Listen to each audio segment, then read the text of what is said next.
As of now, the NRM does not have a candidate for Speaker. He said it.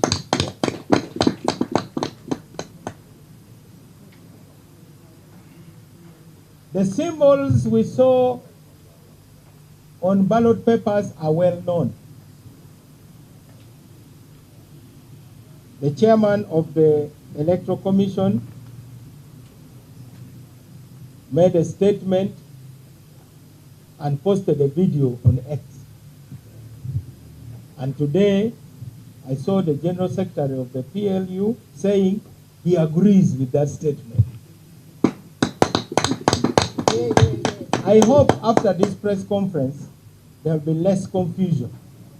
And I really ask the members of 12th Parliament, stop the confusion.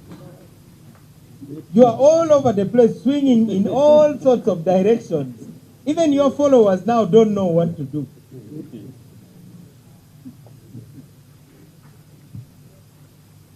The person who made the pronouncement in Mukono has said he now agrees with what the chairman of the NRM Electoral Commission has said. And this is a summary of what the chairman of the Electoral Commission said. First, he talked about the qualification of a speaker. He said, to be a speaker, you must be able to withstand pressure, and you must have the mettle to be the speaker. Who has demonstrated that more than me in this period?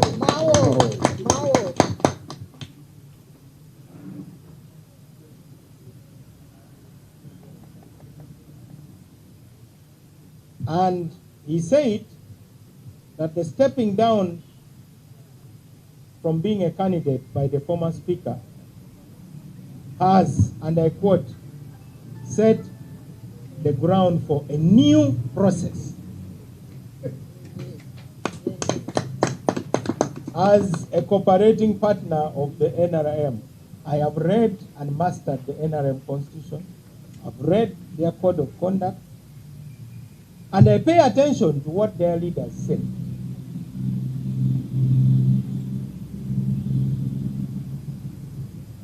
After all, if you are seated in a vehicle which someone else is driving, you have got to watch how they are driving. He said that the choice is now on the party to do the roadmap. He then said, the chairman will guide us on the roadmap. But he also mentioned the relationship between the NRM and the PLU. He called the PLU a pressure group.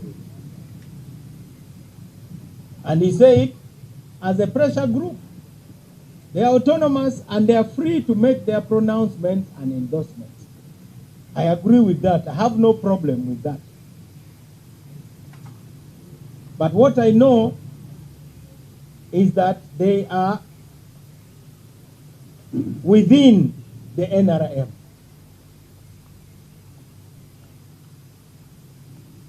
He also said the Central Executive Committee can also do headhunting.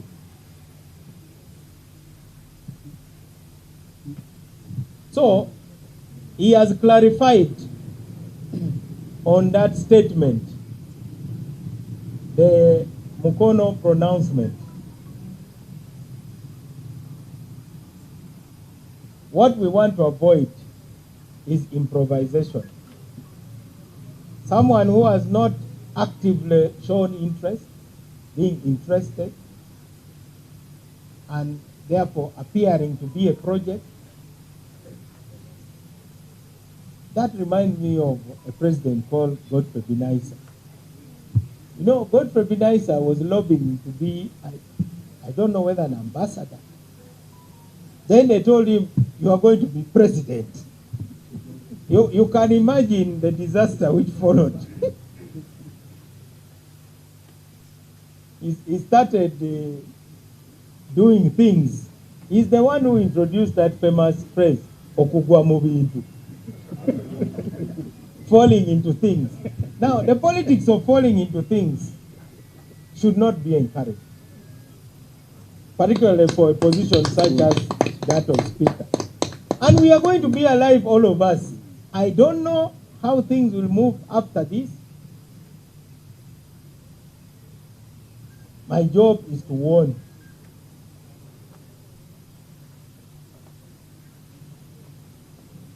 But I'm also a respected elder within the PLU, as you know.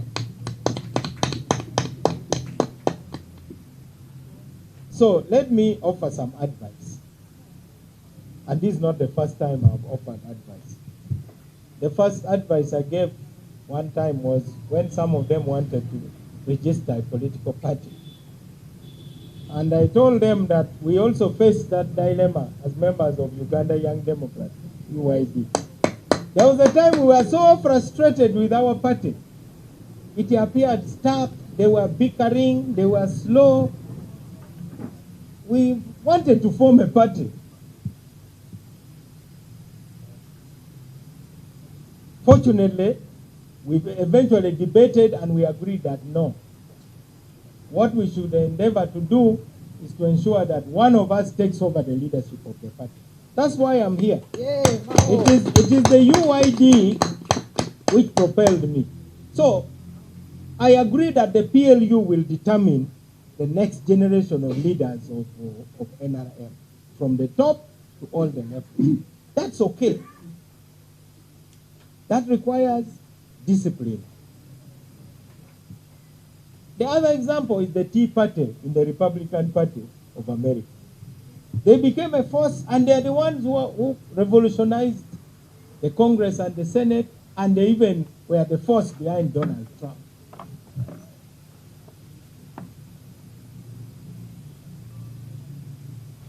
Now, in a situation where any survey, any of you in the media, you have seen all surveys that have been done online, offline. Even if you go to the border stage now and you ask, who do you want to be the speaker? They will say Mao.